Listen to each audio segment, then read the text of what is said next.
दोस्तों, आज के वीडियो में मैं आपको अजीत नाम के एक लड़के के साथ में घटी एक सच्ची घटना सुनाने जा रहा हूँ। दोस्तों, वीडियो शुरू करूँ उससे पहले मैं आपको कुछ बता दूँ। आज जो घटना मैं आपको सुनाने जा रहा हूँ वो मैंने गूगल से ढूंढ के निकाली है, क्योंकि मुझे कोई भी घटना ऑनलाइन मिल ही नहीं रही थी। इसलिए मैंने ये घटना गूगल से ढूंढ के निकाली है। हो सकता है आपको ये सुनने में बेहद ही अजीब लगे, और मैं आपको झूठ बोलकर कोई भी कहानी नहीं सुनाना चाहता, इसलिए मैंने आपको सच बता दिया है। अब ये सच्ची है या झूठी वो मैं नहीं जानता, लेकिन मैंने जो भी इस कहानी के बारे में पढ़ा है वो सब मैं आज के वीडियो में आपको बताने वाला हूँ। तो बिना कोई टाइम वेस्ट करें बढ़ते हैं आज की कहानी की ओर। मेरा नाम अजीत है। आज मैं आपको मेरी ज़िंदगी की सबसे डरावनी और सच्ची कहानी बताने जा रहा हूँ। ये घटना मेरे साथ साल 2017 में मेरे ही गांव के एक हवेली में घटी थी। उस हवेली को लेकर ये मान्यता थी कि यह हवेली राजा महाराजाओं के टाइम की है, और पिछले 18 साल से ये हवेली भूतिया है, क्योंकि इस हवेली का एक रहस्य है जो कि इस गांव का कोई भी इंसान जानता नहीं है। मैं भूत प्रेत जैसी चीज़ों में बहुत ज़्यादा दिलचस्पी रखता था। जब मेरे साथ एक घटना घटी थी उस वक्त मेरी उम्र 25 साल की थी।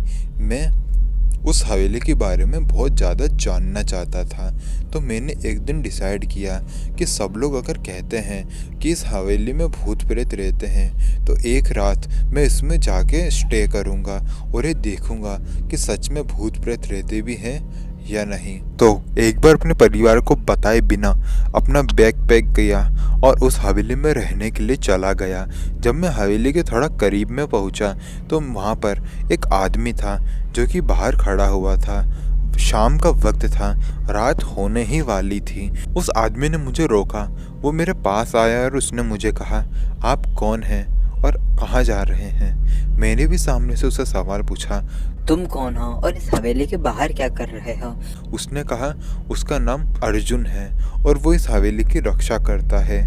मैंने उसको कहा मेरा नाम अजीत है और मैंने सुना है कि ये हवेली भूतिया है और मुझे भूतिया चीज़ों में बहुत ज़्यादा दिलचस्पी है, इसलिए मैं इसकी तहकीकात करने के लिए इसके अंदर एक रात रह कर आऊँगा।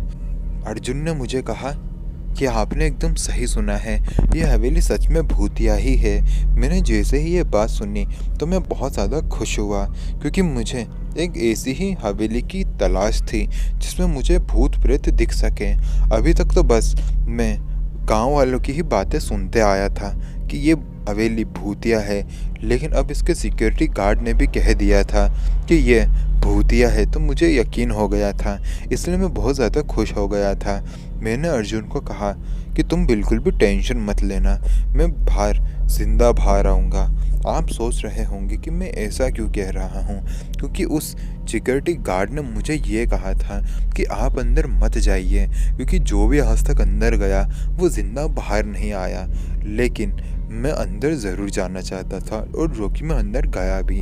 अर्जुन ने मुझे रोकने की बहुत कोशिश करी, लेकिन मैं नहीं रुका और अंदर चला गया। जैसे ही मैं अंदर गया तो अंदर की लाइट पहले से ही जल रही थी। पता नहीं ऐसा क्यों था। मैंने उस हवेली का एक एक कमरा छान मारा, लिटरली एक एक कमरा छान मारा। उस हवेली में करीबन 30 से 35 कमरे होंगे। मैंने उन सबको छान मारा और लास्ट में ड्राइंग रूम नाम के एक कमरे में जाकर बैठ गया। उधर एक सोफ़ा था, उस पर जाकर मैं बैठ गया और शराब के 2-3 पैग पी ही रहा था। तभी मुझे अचानक से ऐसी आवाज़ आने लगी कि कोई अपने दांत किटकिटा रहा हो। जैसे ही मुझे ये आवाज़ आई तो मैंने उसे इग्नोर कर दिया, क्योंकि मुझे पता था कि यह भूतिया हवेली है तो यहाँ ऐसी चीज़ें तो ज़रूर होंगी। तभी मेरी आंखों के सामने एक टेबल, जो कि बहुत बड़ा टेबल था, वो मेरे सामने करीबन ज़मीन से 6 फीट ऊपर उठा और गोल गोल घूमने लगा। मैंने उसको अपनी आंखों से गोल गोल घूमते हुए देखा था। वो करीबन 5 से 10 सेकेंड तक गोल गोल घूम रहा था और उसके बाद वो बहुत तेज़ी से मेरी तरफ आया। मैंने अपनी जगह बदली और वो टेबल उसी जगह जाकर गिरा जहाँ मैं पहले खड़ा हुआ था। वो जो भी चीज़ थी वो मुझे मार देना चाहती थी।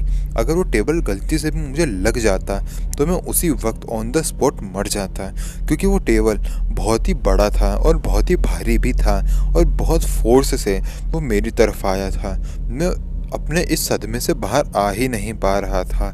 मैं बाहर आने की कोशिश कर ही रहा था। इतने में जिस सोफ़े पर मैं बैठा था वो सोफ़ा भी मेरी तरफ बहुत तेज़ी से आया। मैं सोफ़े की दूसरी तरफ कूद गया और वो सोफ़ा दीवार में जाके लगा। मैं समझ चुका था कि यह जो भी आत्मा है वो मुझे मार देना चाहती है। मैंने चिल्लाते हुए कहा, मैं जानता हूँ कि तुम भूत हो और तुम मुझे जान से मार देना चाहते हो, लेकिन मैं मरने से पहले एक बार तुम्हारी असली शक्ल और तुम्हारे भूत बनने का राज जानना चाहता हूँ। फिर तभी मेरे सामने एक परछाई आकर खड़ी हो गई। उसकी हाइट करीबन 7 मीटर की थी। उसको देखकर ही मैंने कहा, तुम इस हवेली के भूत हो ना? तुम कौन हो और तुम्हारी मृत्यु कैसे हुई? उसने मुझे कहा, आज तक यहाँ जो भी आया उसे मैंने नहीं छोड़ा है और तुम्हें भी नहीं छोड़ूंगा, लेकिन तुम्हारी आखिरी इच्छा मैं ज़रूर पूरी करूंगा। उसने मुझे कहा कि उसकी मृत्यु यहाँ से 18 वर्ष पहले हुई थी। यहाँ के रहने वाले लोगों ने उसकी जान ले ली थी। उसने मुझे बस इतना ही बताया था और उसके बाद वो अपनी असली शक्ल में आया। मैंने उसकी असली शक्ल देखी। कुछ समय के लिए मैं घबरा गया था। 5 सेकंड तक उसकी शक्ल देखने के बाद वो फिर से एक परछाई बन गया और उसने मुझे कहा, तुम्हारी आखिरी इच्छा पूरी हो चुकी है, अब मैं तुम्हें मार दूंगा। वो मुझे मारने ही वाला था। उससे पहले मेरे जेब में पड़ा एक सफ़ेद कलर का पाउडर मैंने निकाला और उस परछाई के ऊपर फेंक दिया। वो एक जादुई पाउडर था जो कि मैं अपनी मम्मी से लेकर आया था। भूत प्रेत से बचने के लिए मेरी मम्मी ने मुझे वो पाउडर दिया था। जैसे ही वो पाउडर उस परछाई के ऊपर गया तो वो परछाई तड़पने लगी और वहीं पर जलकर भस्म हो गई और मुझे ऐसा लगा कि शायद मैंने उसे मुक्त कर दिया है। फिर मैं अपना बैग लेकर उस हवेली से बाहर आ गया। जैसे ही मैं उस हवेली से बाहर आया तो वो हवेली में अचानक से ही आग लगना शुरू हो गई। पूरी हवेली आग के घेरे में थी।